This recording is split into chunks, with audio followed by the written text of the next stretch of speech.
Good to be with you for the midweek message. And I've just got back from a trip that we did with some of the guys, some of my good friends, and we went to a place called the Moordenaars Karoo. And I know many of you never even heard of it, but it really exists. And it's very dry there right now, and we just felt it was laid on our heart to go for a ride and pray over that area that it would rain. Well, I told my wife I just wanted to ride. No, genuinely, we wanted to go pray, and we did pray. We actually stopped and we prayed over that land. But it was so much fun.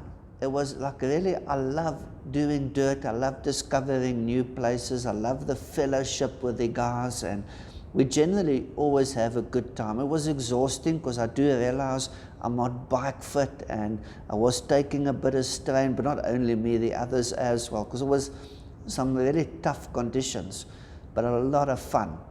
So we left after church on Sunday, and we made our way to Maverville, which is this like little town in the middle of nowhere, but it's such an awesome little place.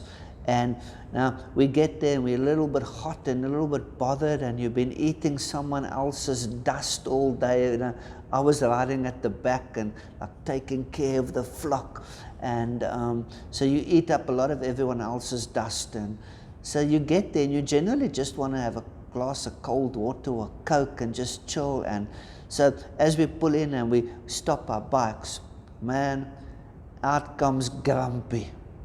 This guy like marches towards us, and you can see he's got this attitude.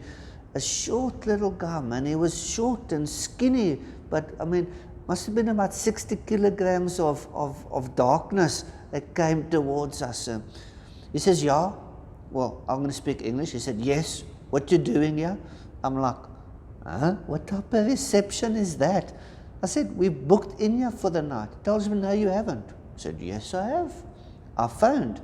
So he tells me, who did I speak to? So I explained to him, I spoke to this guy, couldn't find his book. He found his book. He said, they got place, and we booked in. Well, he used a couple of choice words that, as a pastor, I stopped using long ago. But eventually this other guy that I actually spoke to comes out and sort of just calms this guy down and said, no, they are booked in here. And so, I mean, this wasn't the reception we were expecting from our hosts. So we eventually get our rooms, and this guy's very friendly, and he goes to a lot of effort to make us feel welcome. But now we got to pay for our accommodation for the night. And guess who's got to do the payment? Grumpy. Now listen, I understand some of you have got this face that doesn't display much joy. That's your happy face. This guy was like way beyond that face. He was like, had this attitude. So he comes in with his little cash book, chucks it down and says, we've got no card facilities. Oh, okay, we assumed you wouldn't have been in this little nowhere town, and now we've got to pay. But I'm a little bit taken aback by his attitude, and I'm thinking, man, we as customers, and we're paying, and he should be more welcoming. So I politely ask, did you have a bad day? Well, did he give me a mouthful? Now,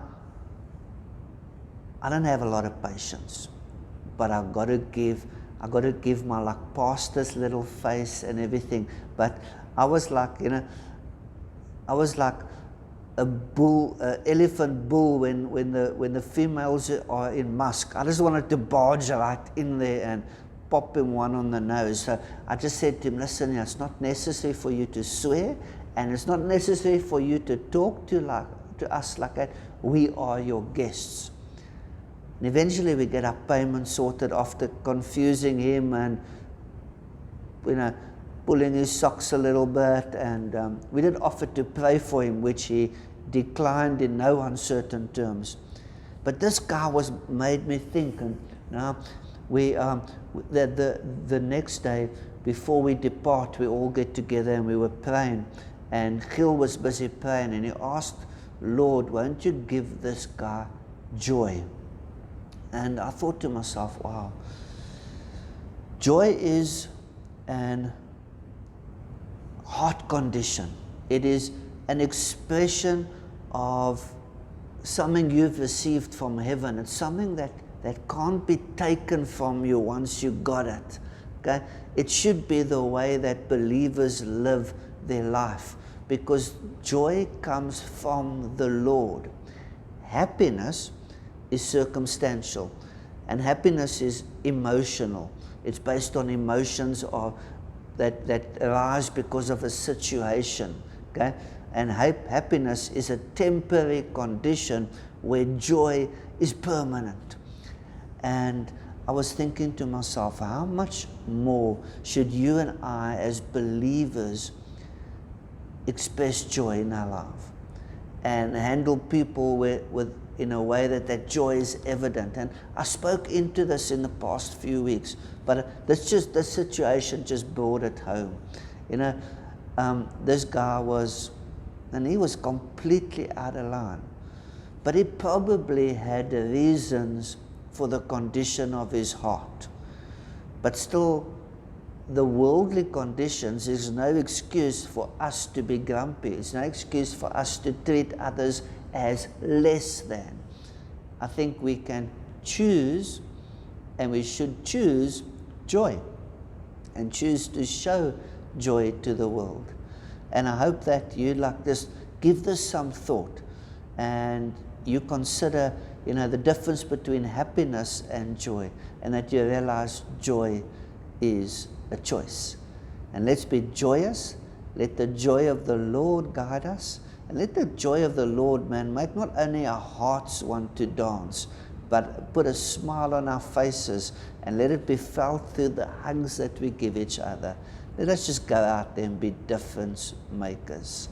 Don't be a grumpy old goat. My wife actually says, the older you get, the older I get, the grumpier I become. And that's like a general saying that we say. Well, that guy would have been like 400 years old, and some of you out there are like bordering on 200. Come on, put a smile on that dial and get the joy of the Lord into your life. Love you guys and girls.